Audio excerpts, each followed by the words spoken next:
আকাশবাণী কলকাতা। খবর পড়ছি রঞ্জনা চৌধুরী। বিশেষ খবর। 2025-26 অর্থবর্ষে দেশের জিডিপি বৃদ্ধির হার 7.4% থাকতে পারে বলে পূর্বাভাস দেওয়া হয়েছে। প্রধানমন্ত্রী নরেন্দ্র মোদী বলেছেন, দেশের সংস্কারের ধারা ক্রমশ গতি পাচ্ছে। ভারত ও ইসরায়েল সব ধরনের সন্ত্রাসবাদ ও জঙ্গি কার্যকলাপের প্রতি জিরো টলারেন্স নীতি পুনর্ব্যক্ত করেছে। দশকের পর দশক সন্ত্রাসবাদে মদত দেওয়া এবং জঙ্গিদের প্রশিক্ষণ শিবির চালানোর জন্য ভারত পাকিস্তানের কঠোর সমালোচনা করেছে। পশ্চিমবঙ্গে এসআইআর এর শুনানিতে প্রমাণপত্র হিসেবে রাজ্যে জারি করা ডোমিসাইল সার্টিফিকেট আপাতত গ্রহণযোগ্য নয় বলে নির্বাচন কমিশন জানিয়েছে। ভারতীয় আবহাওয়া দপ্তর পাঞ্জাব, হরিয়ানা, চণ্ডীগড়, রাজস্থান, দিল্লি এবং উত্তরপ্রদেশে ঘন কুয়াশার জন্য কমলা সতর্কতা জারি করেছে। বিস্তারিত খবর। 2025-26 অর্থবর্ষে দেশের প্রকৃত জিডিপি বা মোট অভ্যন্তরীণ উৎপাদন বৃদ্ধির হার 7.4% থাকতে পারে বলে পূর্বাভাস দেওয়া হয়েছে। গত অর্থবর্ষে এই হার ছিল 6.5%। প্রথম অগ্রিম অনুমান অনুযায়ী চলতি অর্থবর্ষে প্রকৃত জিডিপি দাঁড়াবে 201 লক্ষ কোটি টাকার বেশি। 2024-25 অর্থবর্ষে এই অঙ্ক ছিল প্রায় 187 লক্ষ কোটি টাকা। পরিসংখ্যান ও কর্মসূচি রূপায়ণ মন্ত্রক জানিয়েছে, পরিষেবা ক্ষেত্রে শক্তিশালী বৃদ্ধি এর অন্যতম কারণ। বাণিজ্য, হোটেল, পরিবহন, যোগাযোগ ও সম্প্রচার সংক্রান্ত পরিষেবা ক্ষেত্রে বৃদ্ধি হার 7.5% থাকবে বলে অনুমান করা হয়েছে। প্রধানমন্ত্রী নরেন্দ্র মোদী বলেছেন, দেশের সংস্কারের ধারা ক্রমশ গতি পাচ্ছে। মোট অভ্যন্তরীণ উৎপাদন বৃদ্ধির হার বিষয়ে তিনি বলেন, এনডিএ সরকারের বিনিয়োগ নীতি জিডিপি বৃদ্ধির মূল কারণ। কেন্দ্রীয় সরকার সমৃদ্ধ ভারতের স্বপ্ন বাস্তবায়নের জন্য কাজ করছে বলে তিনি জানান। প্রধানমন্ত্রী নরেন্দ্র মোদীর অভিনব আলাপচারিতার অনুষ্ঠান পরীক্ষা পে চর্চার জন্য এ পর্যন্ত 4 কোটিরও বেশি পড়ুয়া নাম নথিভুক্ত করেছেন। প্রধানমন্ত্রী এবছরের অনুষ্ঠানের জন্য ছাত্রছাত্রী, অভিভাবক এবং শিক্ষকদের চিন্তাভাবনা জানাতে বলেছেন। এক সোশ্যাল মিডিয়া পোস্টে প্রধানমন্ত্রী বলেছেন, দশম ও দ্বাদশ শ্রেণীর বোর্ড পরীক্ষা এগিয়ে আসায় তিনি আবারও পরীক্ষা সংক্রান্ত বিভিন্ন বিষয়ে ছাত্রছাত্রী, অভিভাবক এবং শিক্ষকদের সঙ্গে মতবিনিময় করবেন। শ্রী মোদী দেশের পরীক্ষার্থীদের তাদের প্রশ্ন, ধারণা এবং অভিজ্ঞতার কথা ভাগ করে নিতে বলেছেন, যা অন্যদের অনুপ্রাণিত করতে পারে। ভারত ও ইসরায়েল সব ধরনের সন্ত্রাসবাদ ও জঙ্গি কার্যকলাপের প্রতি জিরো টলারেন্স নীতি পুনর্ব্যক্ত করেছে। দুটি দেশই সন্ত্রাসবাদী হুমকির বিরুদ্ধে লড়াই করার প্রতিশ্রুতি ফের স্পষ্ট জানিয়েছে। প্রধানমন্ত্রী নরেন্দ্র মোদী আজ ইসরায়েলের প্রধানমন্ত্রী বেঞ্জামিন নেতানিয়াহুর সঙ্গে এক টেলিফোনিক আলাপে ভারত ইসরায়েল কৌশলগত অংশীদারিত্বকে আরো জোরদার করার পন্থা পদ্ধতি নিয়ে আলোচনা করেন। আলোচনায় উভয় নেতা অভিন্ন গণতান্ত্রিক মূল্যবোধ, গভীর পারস্পরিক আস্থা এবং দূরদর্শিতার সঙ্গে ভারত ইসরায়েল কৌশলগত অংশীদারিত্বকে আরো শক্তিশালী করার লক্ষ্যে অভিন্ন অগ্রাধিকারগুলিকে চিহ্নিত করেন। তারা নববর্ষের শুভেচ্ছা বিনিময় করে উভয় দেশের জনগণের শান্তি ও সমৃদ্ধি কামনা করেন। দশকের পর দশক সন্ত্রাসবাদে মদত দেওয়া এবং জঙ্গিদের প্রশিক্ষণ শিবির চালানোর জন্য ভারত পাকিস্তানের কঠোর সমালোচনা করেছে। বিদেশমন্ত্রী ড এস জয়শঙ্কর লুক্সেমবার্গে এক সাংবাদিক সম্মেলনে বলেন, যে সমস্ত দেশ বিভিন্নভাবে ভারতকে সাহায্য করছে তাদের সঙ্গে নতুন দিল্লির আচরণ হবে একরকম, কিন্তু পাকিস্তান এবং অন্য যেসব দেশ ভারতের বিরুদ্ধাচরণ করছে তাদের সঙ্গে নতুন দিল্লির আচরণ হবে সম্পূর্ণ ভিন্ন।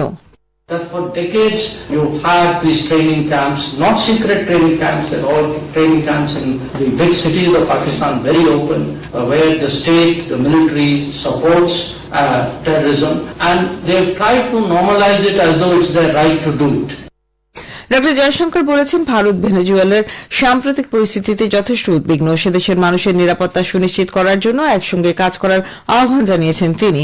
ইউরোপের সঙ্গে ভারতের সম্পর্ক এক নতুন মাত্রায় পৌঁছবে বলে বিদেশমন্ত্রী আশা প্রকাশ করেন। প্রতিরক্ষামন্ত্রী রাজনাথ সিং আজ নতুন দিল্লিতে লেফটেন্যান্ট জেনারেল এস কে সিনহার জন্ম শতবর্ষ উদযাপন উপলক্ষে শ্রদ্ধা নিবেদন করেছেন। ভার্চুয়ালি স্মারক বক্তৃতায় অংশ নিয়ে তিনি লেফটেন্যান্ট জেনারেল এস কে সিনহার অবদানকে স্মরণ করে সকলকে তাঁর জীবন থেকে শিক্ষা নেওয়ার আহ্বান জানান। राष्ट्र के प्रति जो उनका समर्पण था वह हम सब के लिए एक प्रेरणा है। जनरल सिन्हा केवल एक महान सैनिक ही नहीं थे, बल्कि वह उन विरले व्यक्तियों में से एक थे जिन्होंने जीवन भर राष्ट्र को तथा सेना को सर्वोपरि रखा। जीवन पर्यंत राष्ट्र के प्रति उनकी ऐसी निष्ठा रही, ऐसा समर्पण रहा कि उनका जीवन देश सेवा का पर्याय बन गया। এই উপলক্ষে chief of defence staff general Anil Chauhan বলেছেন, lieutenant general S K Sinha বিশ্বাস করতেন জাতীয় নিরাপত্তাকে শুধু সশস্ত্র বাহিনীর দায়িত্ব হিসেবে দেখা যায় না। সড়ক পরিবহন ও মহাসড়ক মন্ত্রী নীতিন গডকরি বলেছেন, সড়ক নির্মাণে বায়ো বিটুমেনের বাণিজ্যিক উৎপাদন শুরু করে ভারত বিশ্বের প্রথম দেশ হয়ে উঠেছে। বিটুমেন হল অপরিশোধিত তেল থেকে তৈরি কালো আঠালো পদার্থ, যা সড়ক নির্মাণে গুরুত্বপূর্ণ বাধাই উপাদান হিসেবে ব্যবহৃত হয়। নতুন দিল্লিতে সিএসআইআর প্রযুক্তি হস্তান্তর অনুষ্ঠানে বক্তব্য রাখতে গিয়ে শ্রী গডকরি এই ঐতিহাসিক সাফল্যের জন্য সিএসআইআর কে অভিনন্দন জানান। তিনি বলেন, এই উদ্যোগ ফসলের অবশিষ্টাংশ পোড়ানোর ফলে সৃষ্ট দূষণ কমাতে সহায়ক হবে।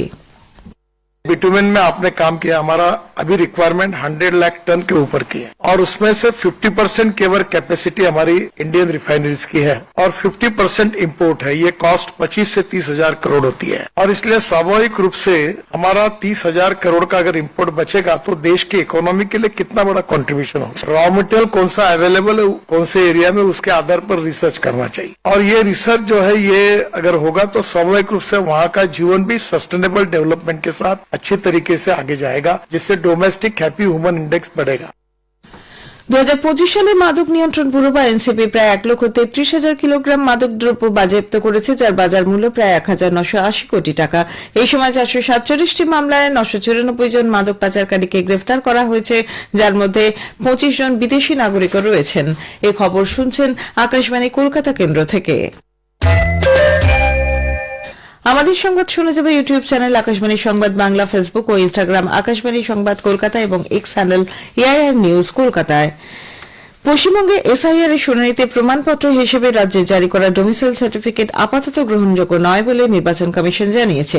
ইতিমধ্যেই যে সমস্ত ভোটার এই শংসাপত্র জমা দিয়েছেন তাদের ফের শুনানির জন্য ডাকা হতে পারে বলে ইঙ্গিত মিলেছে। কমিশনের তরফে জানানো হয়েছে, এসআইআর এর প্রামাণ্য নথি হিসেবে রাজ্যে জারি করা স্থায়ী ঠিকানা বা বাসস্থান সংক্রান্ত শংসাপত্র বলতে যা বোঝানো হয়েছে ডোমিসাইল সার্টিফিকেট তার আওতায় পড়ে না।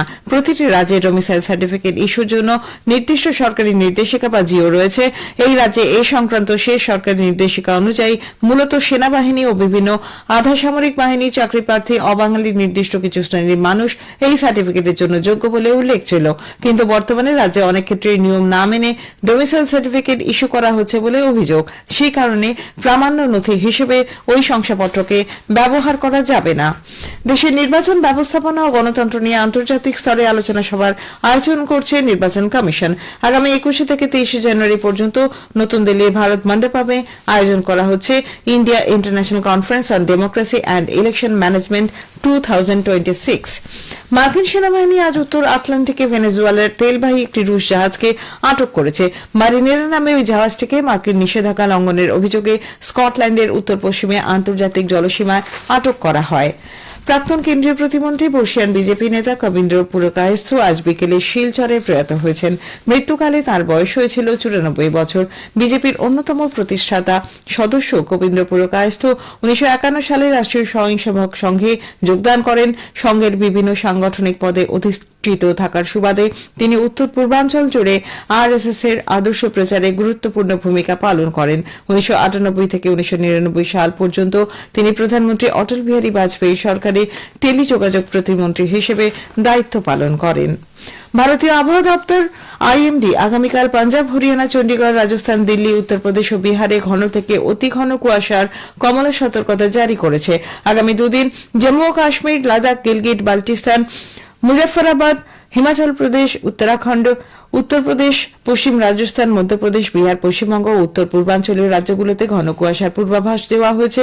আগামীকাল পর্যন্ত হিমাচল প্রদেশ, পাঞ্জাব, হরিয়ানা, রাজস্থান, ছত্তিশগড়, পূর্ব মধ্যপ্রদেশ, দিল্লি, ঝাড়খণ্ড ও ওড়িশায় শৈত্যপ্রবাহ অব্যাহত থাকবে। এছাড়া শ্রীলঙ্কা উপকূল, বঙ্গোপসাগরের বিস্তীর্ণ অংশ, মান্নার উপসাগর ও সংলগ্ন অঞ্চলে আগামী দুদিন ঝোড়ো আবহাওয়ার পূর্বাভাস দেওয়া হয়েছে।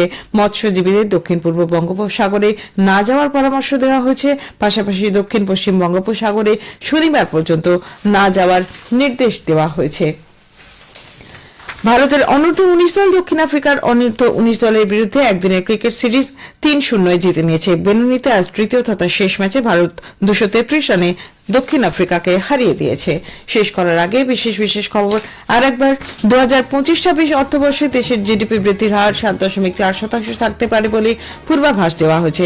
প্রধানমন্ত্রী নরেন্দ্র মোদী বলেছেন, দেশের সংস্কারের ধারা ক্রমশ গতি পাচ্ছে। খবর শেষ হলো।